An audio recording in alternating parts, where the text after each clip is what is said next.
Nukwa mano wewe kang lawa kweha Kayut lakwa lekwel takwe.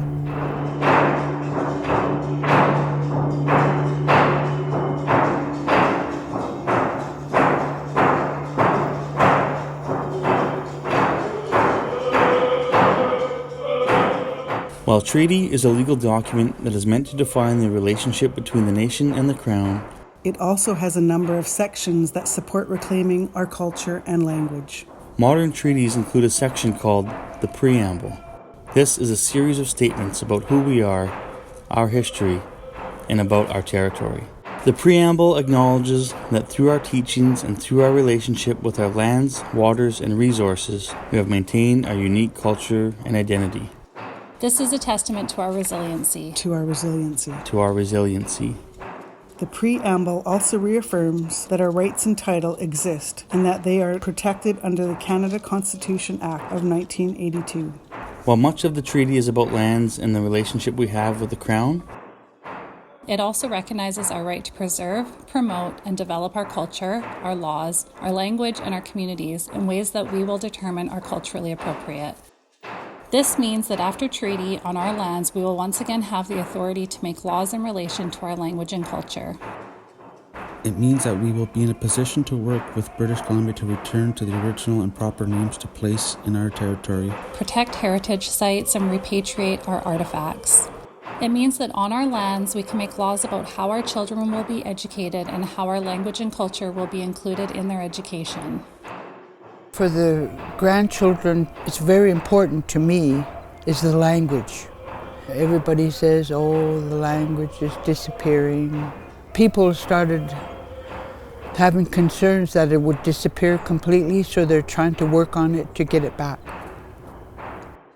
In treaty, we negotiate these rights in the spirit of the United Nations Declaration on the Rights of Indigenous Peoples and the Truth and Reconciliation Commission. In anticipation of the future, we are working with language and culture champions in the community to develop programs and capacity. I believe that preserving our language is very important because that's a language that our ancestors grew up with, and it would be tragic to see that language die. And knowing what lies ahead, we have developed a mentor apprenticeship language program through which dedicated language learners begin to learn our language from fluent speakers. These new language learners will teach our children in our preschools and in elementary programs. We are also working with the local school district to begin a kindergarten immersion program in September 2019. This program will be supported by a language teacher and a kindergarten teacher, and together they will endeavor to have as much language as possible in the classroom. We also support the development of curriculum materials. Together, our early childhood educators and fluent speakers are developing games, activities, and learning materials to share in each of our education facilities. These all support greater language acquisition among our children and families. I see where they're bringing the language into the schools and that, which we didn't have. I can understand it but not speak it. So that's probably better for the next generation if they do it now.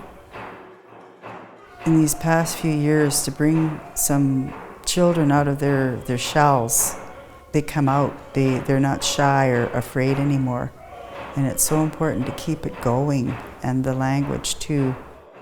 We are also turning to cutting-edge technology and are partnering with companies who have been successful in developing software for language learners. With these companies, we are creating digital language learning software that is supporting language learning in the schools and the home.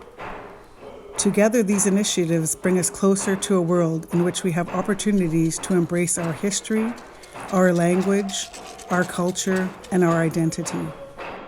Through these negotiations and the programs we are developing, and in the spirit of the United Nations Declaration of Rights of Indigenous Peoples and the Truth and Reconciliation Commission recommendations, we are living reconciliation. We are living reconciliation.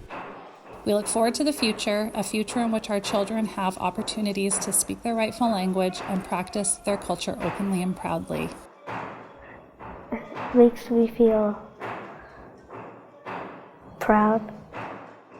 As Liquitok people, we remain dedicated to upholding our traditional ways, values, and languages as we always have.